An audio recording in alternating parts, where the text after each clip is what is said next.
Salut, je te remercie de me retrouver sur le canal Aloha Santé. Aujourd'hui, on va parler de la rougeole parce que c'est un sujet d'actualité. Depuis qu'on a eu les deux cas à Montréal, eh bien, j'ai beaucoup de questions à ce sujet pendant mes consultations. Et donc, j'avais envie de faire une vidéo pour essayer de diffuser l'information. Alors d'abord, qu'est-ce que c'est la rougeole? C'est une infection virale qu'on considère une infection virale bénigne de l'enfance.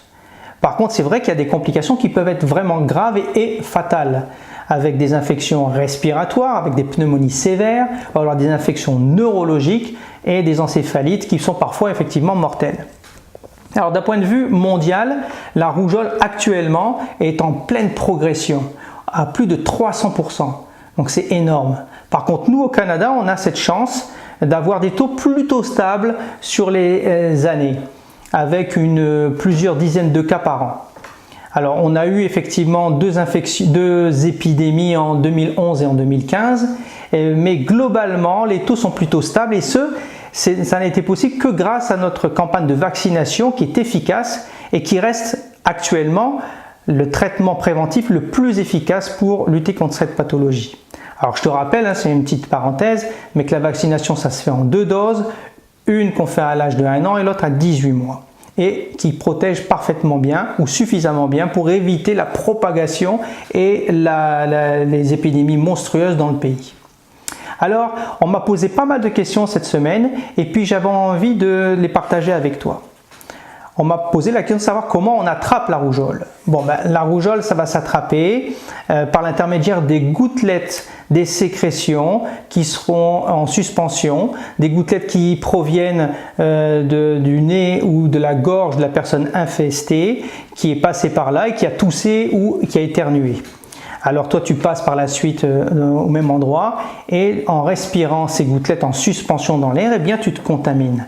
Il faut savoir que le virus reste en suspension comme ça et reste actif plusieurs heures après le passage de la personne. Donc c'est pour ça que c'est une maladie très contagieuse.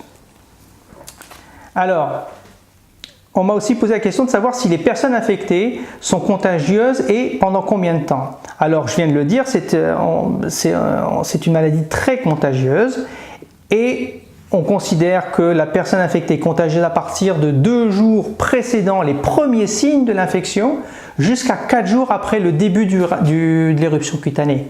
Donc tu vois que ça fait une longue période, donc elle a le temps d'infester pas mal de personnes. Si mon enfant a été en contact avec une personne infectée, à partir de quand va-t-on voir apparaître les premiers symptômes? Eh bien, on considère que les premiers symptômes vont apparaître d'ici une dizaine de jours. Le temps d'incubation est d'une dizaine de jours, ce qui est long, avant de savoir qu'on a une infection. Comment peut-on reconnaître la rougeole? Bon, alors, bien sûr, c'est le travail du médecin de famille de faire le diagnostic. Alors, parce que d'autant plus que les signes ne sont pas vraiment spécifiques. C'est la fièvre, le nez qui coule, les yeux qui pleurent, tu tousses, tu éternues, et puis enfin apparaît l'éruption cutanée qui peut faire le diagnostic. Alors ça, c'est des signes qui, tu vois, ne sont pas très spécifiques. Ça peut arriver dans plusieurs autres infections virales. Sauf que pour la rougeole, il y a un signe très spécifique que tu dois connaître parce qu'il va permettre de faire le diagnostic à lui seul. C'est ce qu'on appelle la tache de Koplik. Alors c'est décrit comme des petits spots blancs que tu vas avoir à la face interne de la joue de ton enfant qui ressemblent à des petits grains de sel en fait qui seraient posés sur la joue et sur un fond inflammatoire rouge. Ça c'est la tache de Koplik. Si tu la vois cette tache, eh bien s'il te plaît prends une photo tout de suite pour la montrer à ton médecin parce que ça fait le diagnostic à elle toute seule, ce signe-là. Voilà. Alors comment peut-on... Ah non, ça je viens d'en parler. Est-ce qu'il y a des tests pour savoir si on a la rougeole? Alors oui, il y a des tests qu'on peut faire, un test sanguin ou alors on peut mettre en culture ou chercher le virus directement dans les sécrétions du nez et de la gorge. Mais ce n'est pas vraiment des investigations qu'on va faire, je dirais, à tout le monde. On les réserve à certains cas de personnes fragiles. Par contre, les signes cliniques, avec l'examen clinique qui sera fait par ton médecin, suffit généralement à faire le diagnostic. Donc on n'est pas obligé de faire des investigations. Enfin, on m'a posé la question de savoir s'il y a un traitement pour soigner la rougeole. Alors la rougeole, c'est une infection virale et comme toutes les infections virales, on est mauvais, nous, en médecine, pour la soigner. On la subit plus qu'on ne la soigne. Alors qu'est-ce qu'on va proposer chez quelqu'un qui a les symptômes de la rougeole? Eh bien, on va lui donner le médicament contre la fièvre, c'est un traitement symptomatique. Et puis, on va bien l'hydrater, on va lui demander de se reposer. Et on donne aussi de la vitamine A qui, on a remarqué, baissait les taux de morbidité et de mortalité. Voilà, c'est tout ce qu'on peut proposer, on ne peut rien faire d'autre. Bien sûr, c'est une personne qui sera isolée, bien entendu, pour éviter la propagation de la maladie, mais pas pour la soigner elle. Enfin, qu'est-ce qu'on peut faire d'autre si la personne n'a pas les symptômes?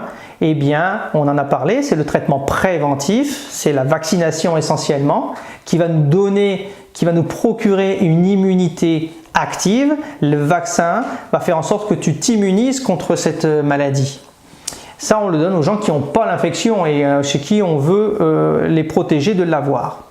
Et il existe aussi un autre traitement préventif qu'on va proposer uniquement aux personnes qui ont été en contact avec un sujet infecté et qui ne sont pas protégés. Alors, je parle de qui?